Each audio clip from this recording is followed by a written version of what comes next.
Also, if you don't attend events, how come you're in my dreams every night, baby? Oh, Ooh. shit. Hang on, I'm getting a text message here. Oh, it's her. Don't say that ever again.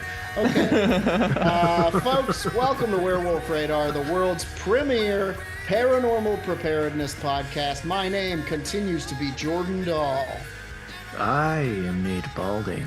I am Roger Norquist, and like Joaquin Phoenix, I am here. Today's episode of Werewolf Radar is brought to you by the Monstroco Uncommon Cold, a breakthrough in patented viruses that makes you sneeze from your butt and turns your blood into ants. Monstroco brand Uncommon Cold, not your grandpa's cold. That just sneezing from the butt? That sounds different and maybe pleasurable. Yeah, it sounds amazing, and I can't tell you how many times I've gone into the bathroom and been like, "Oh, my guts are so congested." Yeah, and you poop and you poop, and it just doesn't do anything. And you're like, I wish there was a second or even a third thing my butt could do that could clear out some of this butt hay fever from the uncommon cold. And Monstroco has developed a patented virus that will make that happen. It makes you sneeze from your butt, turns your blood into ants, but I'm not going to lie, that's not great. It's a chunky blood. You definitely feel it. Chunky blood. You feel it. It's itchy, but it only lasts for about 3 months. You know, the French call it le petit mort. Yeah. They do. Those fuckers. Guys, can I go first? You can. I would like to go second. Okay. I'm going to go first because I was looking around the internet, surfing on the Reddits like you do. Like I do. And I came across some of my favorite Reddit stories are the ones where people have like personal encounters with unexplainable things. So I'm quite often surfing that kind of edge of the wave. And I found this following pretty spooky story from the subreddit called Humanoid Encounters, which asks, have you ever heard of the Siguanaba? My mom grew up in a little town in El Salvador called Chalatenango. She would tell me and my sisters this story, and she swears that it really happened. All of my aunts that grew up with her confirm this story also. Supposedly, my mom's friend's brother, so that's mom's friend's brother, woke up one night around cousin and friend? Yes. No, second cousin and friend. Go on. Friend and... Mom's friend's cousin. No, mom's friend's brother woke up one night around 2 a.m. in the morning. Not the 2 a.m. that sometimes happens in the afternoon. Anyway, this is clearly translated. I'm not trying to make fun. He was around 27, I believe. It was still dark out, but he had to take a piss. This town is poor, so his bathroom was the outside. While he was taking a piss, a beautiful woman walked past him. He was a player and went after her. So even in the middle of the night, excellent time to even waking up at 2 a.m. to take a leak. This motherfucker trying to get that riz on. He tried talking to her, but she kept walking away. She eventually stopped. Because he was slowly leaking urine. Yeah, it's just peeing. Hey, baby! Hey, baby! Hey, baby! She kept walking away. She eventually stopped and turned around. When she turned around, he was shocked to see that she had the face of a pig. Wait, pig lady, pig lady, pig lady, pig lady. She had the face of a pig. He immediately started screaming. This woke his family, and they went to his aid. They find him screaming, rolled up in a ball in the middle of the road. They took him to the hospital. He went crazy. Before he went fully crazy, he was able to tell his family what had happened. My mom's friend told her what had happened to her brother. All of the neighbors that lived around the man that this happened to heard him screaming also and looked out their windows and saw him there. My mom said the ghost/creature is called the Siguanaba. She has told me some other crazy ones that happened to her when she was a kid, and my aunts and uncles have told me ones that have happened to them. Anyway, according to this person, El Salvador used to be very haunted, according to my family from there. I also read a story earlier about a guy who saw a giant in El Salvador. But that's a story for another time. El Salvador does have some thick old forest, right? Thick old forest. It's a small country, but it's pretty backwater. Also saying that it used to be very haunted makes it sound like there's a Salvadorian ghost busting squad. Yeah, the Salvadorian ghost squad. Like the 1970s. Yeah, they swept across the land like a fire.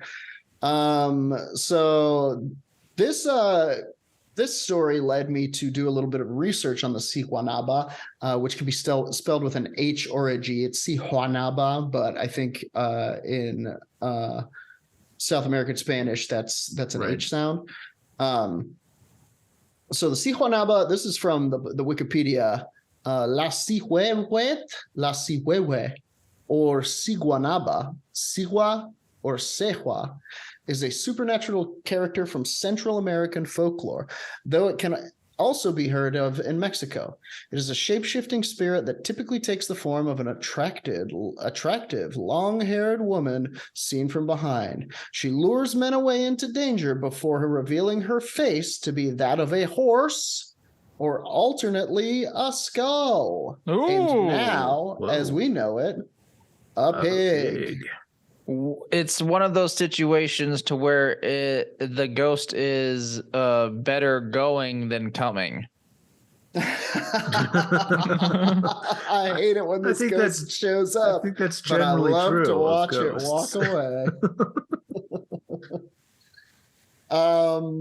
Wow. The Siguanaba and its variants may have been brought to Latin America from Spain during the colonial period, used by colonists as a means of exercising control over the indigenous and mestizo population. Wow, that's fucked up.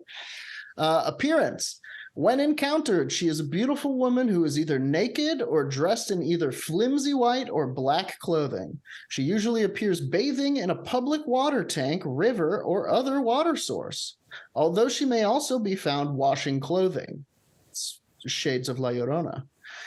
She likes to lure lone men out late on dark, moonless nights. So if the moon is not up, don't follow strange women into the woods, I suppose. Dudes, no, I'm sorry. That's how you have a fun night.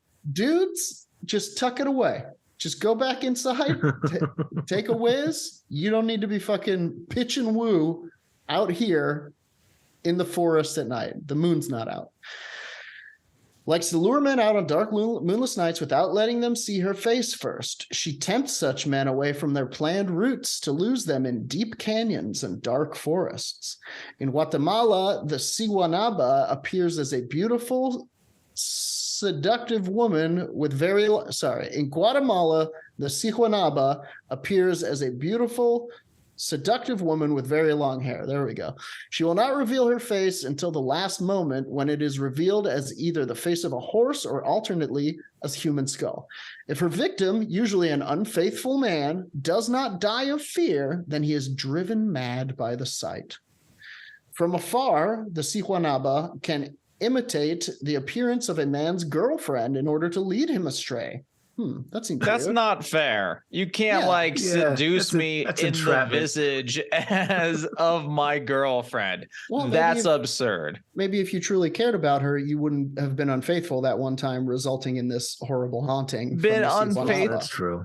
Oh, my bad. I forgot that part. I thought it was just out of nowhere. The Siguanaba was pretending to be my girlfriend. Ooh, interesting note from chat here.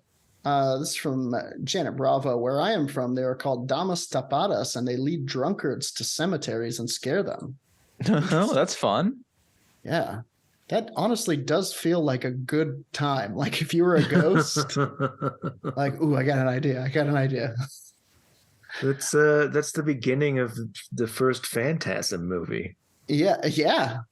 In Guatemala. Right. Okay. When appearing to children, the Siguanaba will take on the appearance of the child's mother in order to lure her victim into her grasp. Why are you appearing to children? This child can't have been unfaithful. Once touched by the Siguanaba, the child is driven mad, and she will lead her victim into the wilderness to leave the child lost and insane. I think that's the scariest part to me, that this seems to have like madness. Yeah, the madness is that's a pretty terrifying facet for any monster. Yeah. And it's rare. Like usually you get lost, or they can melt you or something. Yeah. But just leaving you trapped inside your own befuddled skull for the rest of your life. Yeah, that seems like a horrible crime. So we got a little segment on the etymology here, which is we have some regional variants though. In Spain, in other latitudes and cultures not connected to each other, the theme also appears. For example, an original variant found in Spain, the washerwomen, especially in the province of Asturias, constitute a type of supernatural beings, ghosts that almost always lead to death. They are fuzzy beings who wash clothes on the banks of rivers on moonless nights. Once again, the moon, the watchful eye of the moon, cannot protect you on these nights. The specter of the wagtail is often described as an old woman with white hair and dressed in black. There are also versions in which it is said that she acquires the form of a beautiful woman before men, but when men approach her, she turns into a monster and kills them. El Salvador. The Salvadoran legend of La Siguanaba says that the woman, originally called Sihuehue, was a peasant girl that ascended to queen using her charms and a witch's brew to lure into marriage Tlaloc's son Yesun, who was a Nahuatl prince. After marriage, this goes like way back. Yeah. After marriage, when her husband went to war, for the honeymoon, she had affairs with other men. There it is. And Chipito was the child of this relationship.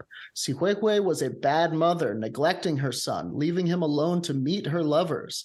To inherit the throne, she concocted a plot to use another magic potion to poison Yesun during the festival, and so claim the throne for her lover. But the plan worked too well.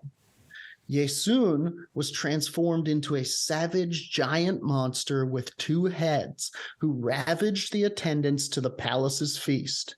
The guards struggled and defeated the creature, ending Yesun's life. When Tlaloc found out about this, he sought the help of the almighty god Teotl, who condemned and cursed Sihuehue. She would be called Siguanaba, hideous woman. She would be beautiful at first sight, but she would turn into a horrible abomination after luring her victims to isolated gorges. She was forced to wander the countryside, appearing to men who traveled alone at night. She is supposed to be seen at night in the rivers of El Salvador, washing clothes and always looking for her son. Once again, La Llorona. Cipitio, who was also cursed by Teotl to remain a boy for eternity. Wow. That would suck. El Salvador, going deep. Yeah.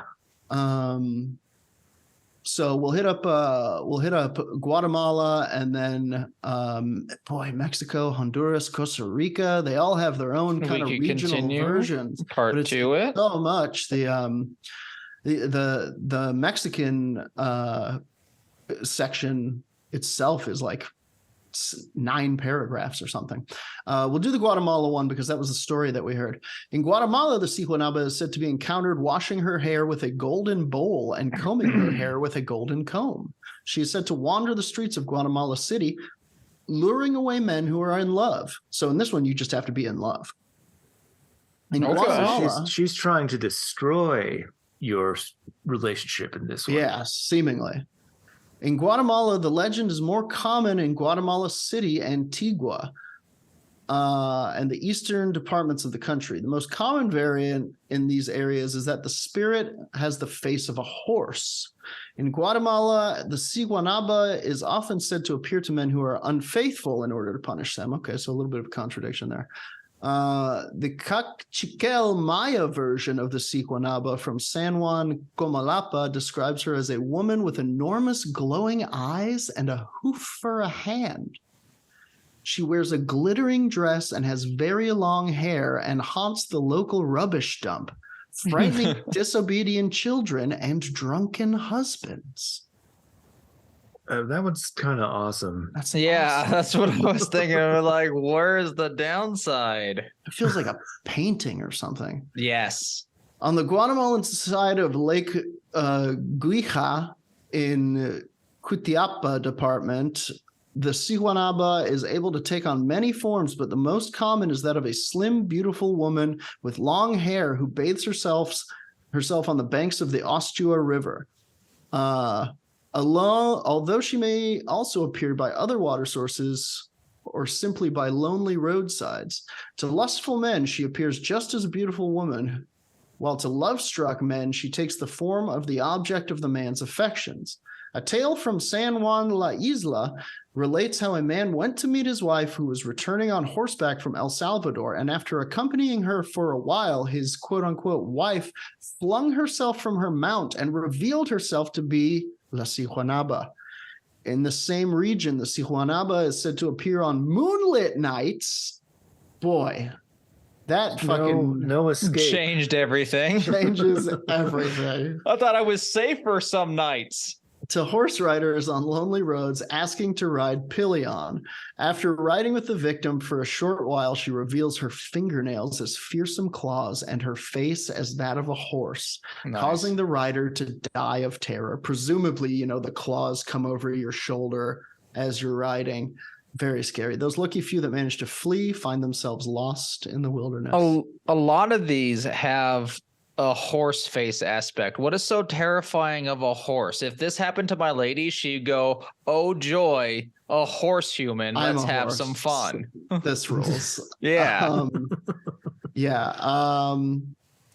I'll read you guys one of the versions from Mexico, and then we're gonna get out on some paranormal preparedness here.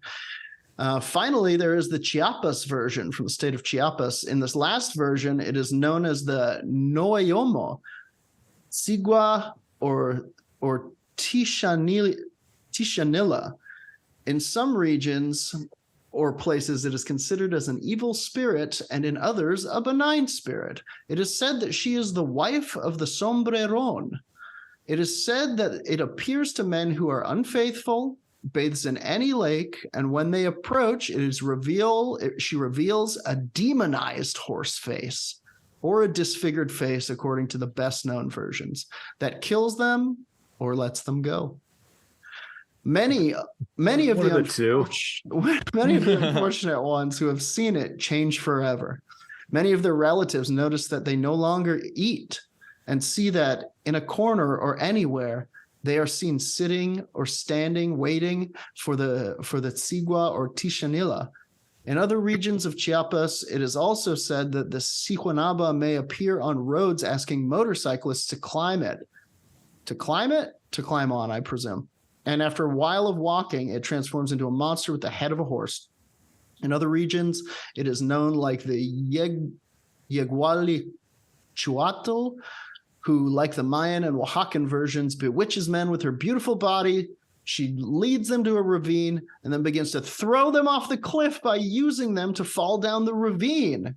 No, wait, causing them to fall down the ravine. I thought she would jump on you like a snowboard and ride your ass down the ravine.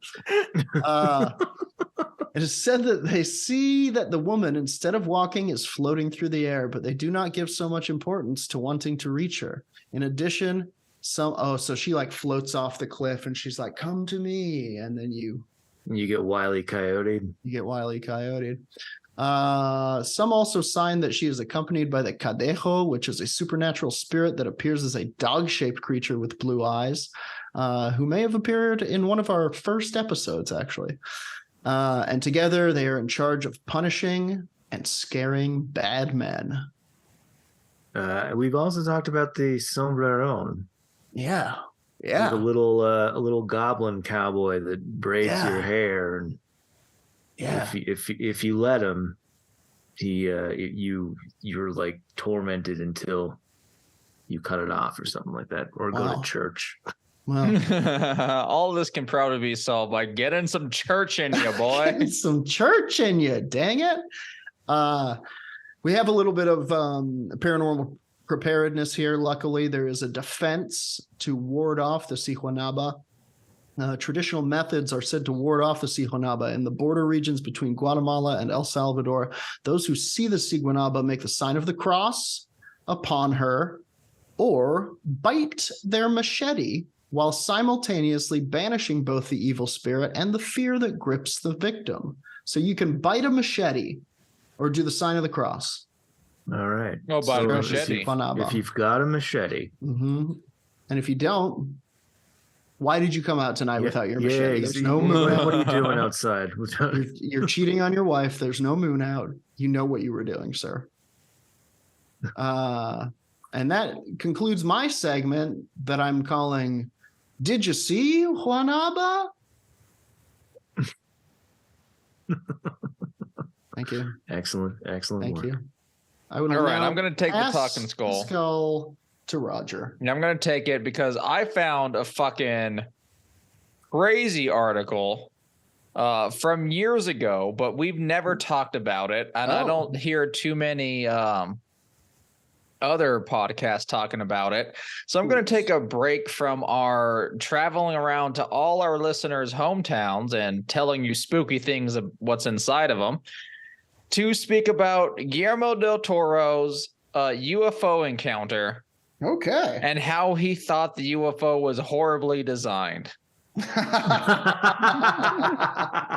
Guillermo. Guillermo, turn it off for a second. This is from TheVerge.com. It came out in December of 2017. And I'm surprised we haven't talked about this at all. I don't know. We have an episode. I can't believe I've never even heard that he had an encounter. We have an episode called Guillermo del Toro's monster fuck room or something. I think we do. And we've never talked about this. So Guillermo del Toro, director of The Shape of Water. I think he has a couple Hellboys or maybe just one. Two of them, I think. He has a Blade. Oh, yeah, he had a Blade too. He did something, I think, Pan's Maze Labyrinth. Of Craziness. Mm-hmm. Pan's Crazy Maze. So he spoke to The Hollywood Reporter about some of the strangest and most supernatural experiences of his life. Surely the man's got a bunch, with the art he creates. Nash. In addition to 2 encounters with ghosts, he describes how he has a very vivid encounter with a UFO as a young man. And it looked like crap, says Laura Hudson, the author of this article. Del Toro says, "You sound like a complete lunatic, but I saw a UFO. I didn't want to see a UFO. It was but I sound like a lunatic?" I think he meant to say that, but what came out is you sound like a complete lunatic. I saw a UFO. Yeah, like you sound like a complete lunatic, but it's true. I saw a UFO. Yeah. I didn't want to see a UFO. It was horribly designed. I wanted to see a series of goblins in the form of a goblin king or a goblin octopus. A octopus, if you will. This is when he was young. He says he was buying a 6-pack, which insists he didn't drink, So he had this beer, but was not drinking it yet with a friend. And the pair drove out to go look at the stars on the side of an isolated freeway near Guadalajara. As they sat alone in the darkness, they saw a light on the horizon moving super fast. After they honked at it and flashed... They'll say oh, were you drinking when you saw the UFO? I've been drunk a lot. Yeah. And I've never, it's never caused me to hallucinate something. Yeah. I was drinking. I wasn't taking fucking acid straight to the dome. Yeah. Like, especially, we split a 6-pack. I had 3 beers. And even then, there's tons of people taking acid. No one's out there reporting that they saw legitimately a UFO. Yeah. To like this extent to where they're like, no, I saw something come down from space. Anyway, let's continue. Guillermo del Toro wasn't drunk yet. Him and his friend were just on the side of a mountain staring at the stars like what best friends do. And for that matter, we don't know that he didn't mean it was his 6-pack of Fantas. Yeah. Don't you wanna? As they sat alone in the darkness, they saw a light on the horizon moving super fast. They honked at it and flashed their lights. It went from 1,000 meters away to much closer in less than a second.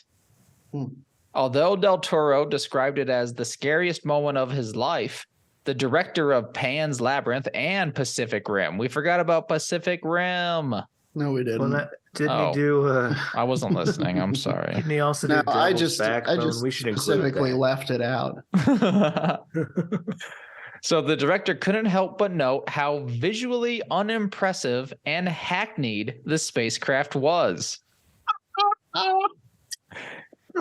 Even as his friend and him were fleeing for their lives, he's just running, going rather drab, don't you think? Did you see? I think it was pretty uninspired. The angles should at least evoke some sort of another worldly. Wait up. So funny. Good Lord. What a fucking... The kid was born to be a monster maker. Everybody's screaming. He's just in the back making a jerk off hand at it. Lame, fake, bad. And somehow that's enough to shame them into leaving. Yeah. The Oscar-nominated director continued to say that it was so crappy. It was a flying saucer, so cliche, with lights blinking. It's so sad. I wish I could reveal they're not what you think they are. They are what you think they are. Oh, man. Lame. I mean, that's a bummer for everybody, really. But that's Guillermo del Toro's UFO encounter. Wow. And how we thought it was lame. Not really worth anything of this, Wow. 2 stars. I tried to find his ghost encounters. Did he have ghost encounters? He had 2. What? And I'm going to link it. It is a clip. One of them is a clip from the Criterion Collection. Oh, so it's like Guillermo del Toro talks about his ghost encounter. Okay. Go to our Discord. You can find that in the description of any of our episodes on YouTube and on Twitter. Is that like ripped from a Blu-ray or something? It's ripped from a Criterion Collection movie. I was just wondering if it was something Criterion released on its own. Yes. As part of the Guillermo del Toro collection. Yes, it is. When you say it like that, it sounds insane. But then I remember who Guillermo del Toro is, and no, that's what you put in his collection. Yeah. This I gotta say, this is all pretty fucking rich coming from the guy who gave us Crimson Peak. Oh. You got some room to talk, huh? Huh, fella? Well, that's my short segment. Other than reporting that we used AI to write tweets this week, and let me tell you, it's mid. Really? Can you read us the best one? Yeah, I will read you give us a few of them. Let's do a few. So randomly over the week we have you ever seen a shadow person? These dark humanoid figures are often associated with malevolent spirits. #shadow people, #paranormal. I guess I saw that. Hashtagging. I guess I saw that, and I was like, I honestly thought to myself, like, this would be a great way to get people engaged. I mean, that's what I was thinking just now. I feel like, well, no, we do some outreach on there. We do some great polls that do a lot of numbers. Did it ask the one about sleep paralysis? It did. Let's go to that one. I had a whole fucking conversation with this thing. God damn it. I burned my soul. I took control of it. So you weren't having a conversation about it, but this is the second best one we did with 11 likes, 2 retweets, and a lot of people conversing, including Jordan. Pretty good. Have you ever experienced sleep paralysis? It is a terrifying feeling when you're stuck in between sleep and wakefulness and can't move. Some say it's caused by supernatural entities. # sleep paralysis. # paranormal. And the best one. This thing is doing a lot better than I thought. It really is. An AI would be doing. And then the best one was, do you believe in ghosts? I sure do. I've had some spine-tingling experiences that have convinced me of their existence. # paranormal. So not only is it's taking a stance. Yeah. And then it's lying about it. Lying. Yeah. Because we asked it if it ever saw a ghost, and it made fun of us for believing in ghosts. And then it caused Spooky Appalachia, hello, by the way, what's up? Respond, and you haven't sent a submission to Spooky Appalachia? Do you hate me? And that made me remember that me and you, Jordan, I forgot about you, Nate. I do apologize. But you don't have a ghost encounter, right, Nate?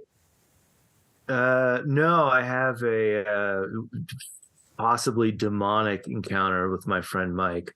Okay, so all of us have ghosts / demonic encounters. Jordan, I do believe you have a doppelganger story. Dude, you have the demonic, and I have the doll / blue thing. So anyway, Spooky Appalachia wants to talk to us, and perhaps you'll hear our stories on that. Fuck yeah. I would love that. But anyway, y'all been chatting with a robot. I just like it. I do feel rooked in a sense. I remember seeing that tweet and being like, oh man, this one's popping off. People are really engaging. We're really getting out there. Man, this is doing numbers, as they say. What I typed in was, and it was the damn computer. What I typed in was, where is it at? Oh, it's gone. It was like, write engaging tweets for a podcast named Werewolf Radar. Yeah. That is about paranormal. That was the. Oh, okay. That's crazy that all that came from that prompt, though. Yeah, totally crazy. I told it to write 10. I am more convinced and terrified of this thing's powers than ever before. And this isn't even a good one. This is just one that normal people can use. This isn't what they're using in their things. I guess my second segment is fear. Fear the machine lords. All right. Well, that's my little fun experiment with ChatGPT. Yeah. It was fun, wasn't it, for you too? For you and your robot helper. Yeah, there's a second Werewolf Radar out there, and it's just Roger and GPT. Yeah. And then the image behind me, I'm sorry for all artists, is a claymation version of Guillermo del Toro judging a UFO. Yeah. He hated it. Drawn by Dolly. So come on, guys, you can do better than this. Right. I guess not drawn. Rendered? Yeah, rendered is the right word. The point is, AI is going to make us all, I don't know, feel bad about our art. Well, no, that's not true. Yeah. Nate feels better about his art after seeing what I created. And I pass the skull to you now, Nate. All right. Alley-oop. We are going to go across the pond and to Wales. Boom, boom, boom, boom, boom, boom. Which means I'm going to mispronounce several words. But this actually might be something that we end up making into a much longer grave nugget. Because when I started looking into it, there's a lot more to it than just this article. But this is a nice little primer. This is from Wales Online. The article is titled, "I fled our haunted Welsh farmhouse after I ended up possessed and it destroyed my husband." Oh. Oh, my. Hit it. Liz Rich moved into Heolfanog, maybe. Heolfanog, if you want to find it. Heolfanog. With her husband in 1989, but says she was plagued by supernatural events there for 7 years. A woman who says she endured supernatural events for 7 years after moving into a Welsh farmhouse dubbed Britain's most exorcised home revealed that she was left fearing for her life after an encounter with a hooded figure. Liz Rich moved into Heolfanog near the Brecon Beacons in 1989, along with her husband Bill and their young children. The family, however, soon encountered a number of sinister experiences at the house, including power surges, dead farm animals, and even claiming to see 2 spirits. One ghostly figure was described in reporting by the Daily Star as an old woman who had watched the children play, as well as a hooded figure with no face. The house, nicknamed Hellfire Farm... Come on, what do you expect? I think that nickname was given to it recently in some sort of like... it was either a podcast or like a BBC thing. Okay. Or possibly a BBC podcast. Was exorcised hundreds of times, Liz said, and even claims to have been possessed in the property's kitchen. Wait, like Zach Baggins possessed or real possessed? No, I think it's I think kind of a confusing sentence. I think what it means is she was in the kitchen when she became possessed. Right. Ah. Okay. Yeah, someone's in the kitchen with Lizzie. Strung on her mortal soul. That has made scenes like that in movies has done what Jaws has done for the ocean, but for the kitchen.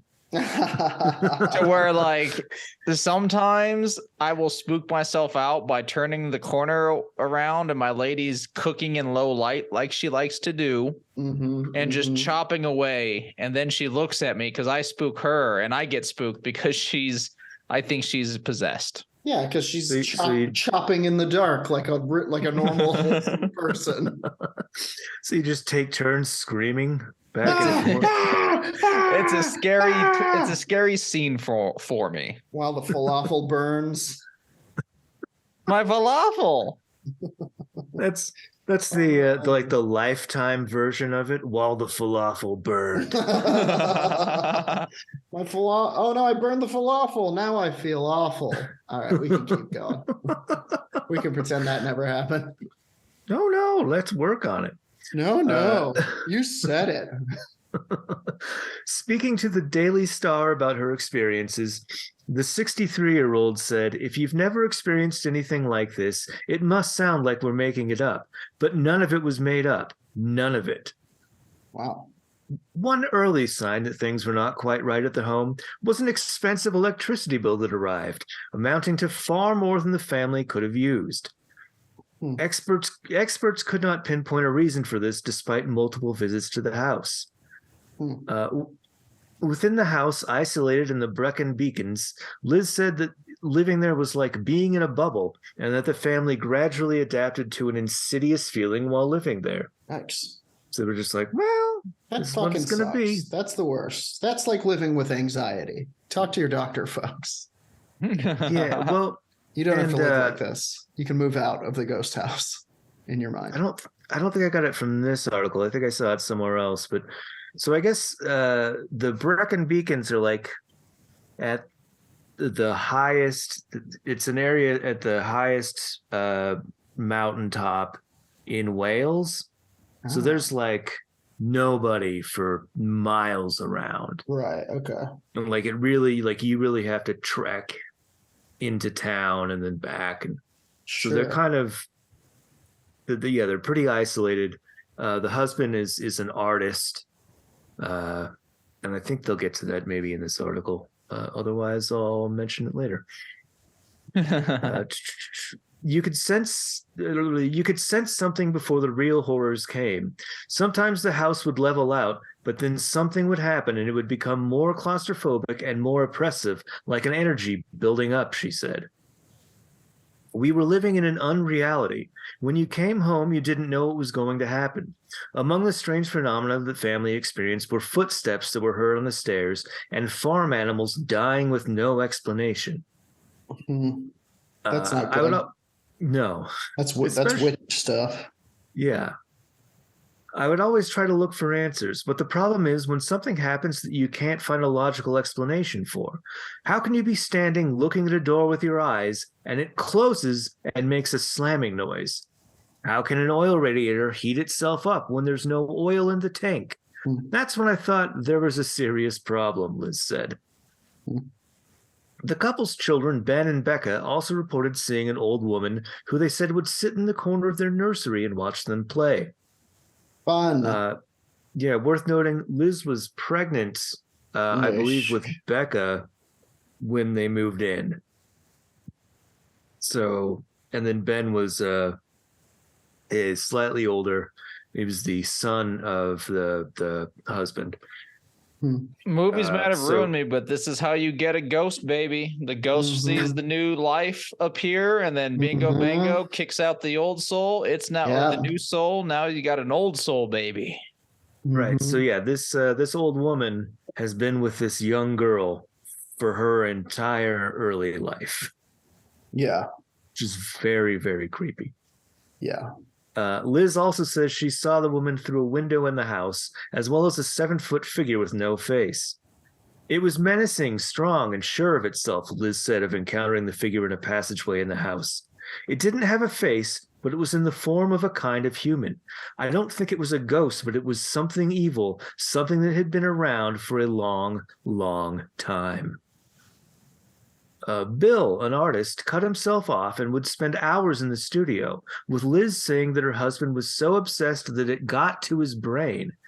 She added, the house ate away at his soul. It took away his self-respect. He was drinking more, he was grumpy, and he became someone who was rotten from the inside out. It eventually destroyed him. Wow. The couples. I read in a different article that also talked about he had some sort of encounter maybe, and his people stopped buying his art, their money was starting to dry up, and he started creating these violent dark images. Yikes. Like something was really he was fucked from the inside of his skull. Yeah, weird. And this is also mimicking patterns of severe alcoholism and depression. Well, and in addition to that, it also sounds like a couple of it sounds like The Shining. It sounds like the Amityville situation. Very much. Pretty spooky. Although I think the drinking and depression comes after his art stops selling.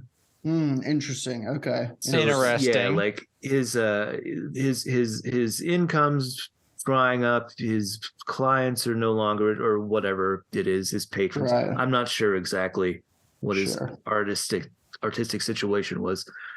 In any case, he wasn't selling things, and I think that made him probably think, well, what the fuck am I doing? What is this life? Blah blah blah. Yeah, I'm an artist. I hate myself. Right.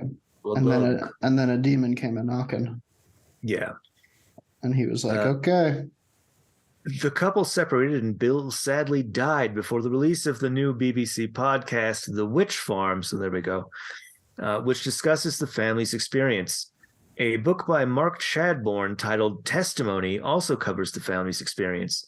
The couple approached Baptist minister David Holmwood for help with a series of exorcisms taking place in an attempt to solve the problem. Liz believes that she was possessed in the property. I feel like it would be on the property, whatever. Yeah. Telling the witch farm host Danny Rubens, I felt violated. The thought of some energy having the audacity to take your body even for a short period of time. While the family eventually left Halefinog, moving to Cowbridge, the property is still occupied. I know people will just think we're weird people and we're making it up, but you'd have to have one hell of an imagination to make all this up. It felt dangerous in that house. The kids always slept with me. I wouldn't let them sleep on their own. I definitely felt very threatened there, Liz said. When you've met evil, you know it. Ghosts don't scare me now because I've come up against such evil in my life. That's the truth. Creator of the Witch Farm podcast, Danny Rubens, added, I think ghost stories are detective stories, and they're equally satisfying whether you're a believer or a skeptic. If you're a skeptic, it's a howdunit, and if you're a believer, it's a whodunit. Human beings love mysteries, and ghost stories are the ones that keep on giving. With Bill and Liz, I like a good how catch 'em. You familiar with this phrase? Is that the Crime and Punishment style, to where like it's really centered around the villain and how to catch the villain? Yeah, or how the detective is building to it, like in Columbo or Poker Face, where it's like we see the crime up front, and then Columbo comes along and has just one more question. Can the detective solve the mystery? And the answer is his wife can. He always goes to his wife. His wife's a smart lady. With Bill and Liz's story, this continues the quote from Danny Rubens. With Bill and Liz's story, it's about the realness. I get scared by things that feel real. Bill and Liz are this ordinary couple that moves somewhere more remote, and then mad stuff happens to them. You think if it can happen to them, it can happen to me. You don't think they were talking about me there, do you? I do. Oh boy. And you can probably listen to this the podcast, because I think this is from a little bit ago. Well, no, December of 22, so not that long ago, but I imagine it's all out there. Anyway, that's a little trip to Wales. All right. A spooky little trip to Wales. We love to hear it. And folks, I think that does it for another Werewolf Radar. The speaking skull goes back atop the mannequin that we bought when it invaded all of our dreams and demanded a body. Until next week, when we will need its services again. But thank you so much for listening, everybody. Thank you for coming and kicking it in the Zoom room, y'all. We had AWOL, we had Cheeseball, we had Janet Bravo. Nice to see some new faces, some old faces. Y'all are the best. We are on Twitch. Did you know that? I did. Even as I heard about it. Even as this podcast is snaking its way through the veins of the internet, we are probably on Twitch playing Night Bastard, which is our continuing ongoing D&D campaign about what are we? Dragon Core thrash fantasy band. I really assumed we were kind of like the D&D version of Poison. Okay, great. I love that. Yeah. Although with all folk instruments. Absolutely. We are a band trying to make our way through a fantasy realm, and it's a great time. We just acquired a new drummer. Hank Henry is playing the inimitable Ghost Bear, who is a really cool druid build that we desperately needed in these times. So come on, check out what's going on with the members of Night Bastard at twitch.tv/werewolf_radar. Mondays at 4 p.m. Mountain Time. If you love what we did here today, you can go to patreon.com/werewolf radar. You can pitch in a little bit of money. You will get an extra podcast every week. You will get access to some merch, some fiction, all kinds of cool stuff on our Patreon. You get to come hang out with us in the Zoom room if that's your jam. Get to hear the episode a little early that way. And it's a real fun time. And plus, you would get to help the podcast grow and reach an even wider audience. And for those of you who are already doing that, thank you. We love you. We respect you. We couldn't do this without your support. Shout out to Chuck from Snappy Little Numbers for our cool intro and outro song. And is there anything else we need to plug? Hug yourself. Our merch store. Oh yeah, our merch store. Hug yourself and go to our merch store. I'm actually gonna ask Jordan, commission him to maybe draw some art for some nice quality t-shirts and stuff, and get a summer line of Werewolf Radar out. Holy shit, I would fucking love that. All right, Jordan, let's make some weird Speedos. Yeah. Anyway, draw some art for us, Jordan. The fortune is open for some art to be created. So think about it. Yeah. Let's get that out. I will make that happen. Absolutely. I think it's just going to be a werewolf wearing shades because that's summer to me, baby. So if your paranormal friends or furry friends want a nice shirt, Werewolf Radar's got one.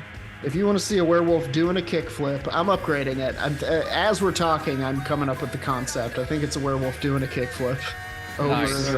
A werewolf in a Capri Sun commercial. Exactly. Hey, how did you get a hold of my diary? How do you know these visions? Until next time, you guys are the best. Join us in our sign-off line on the count of 3. 1, 2, 3. Punch the sky. Spaceman Joe.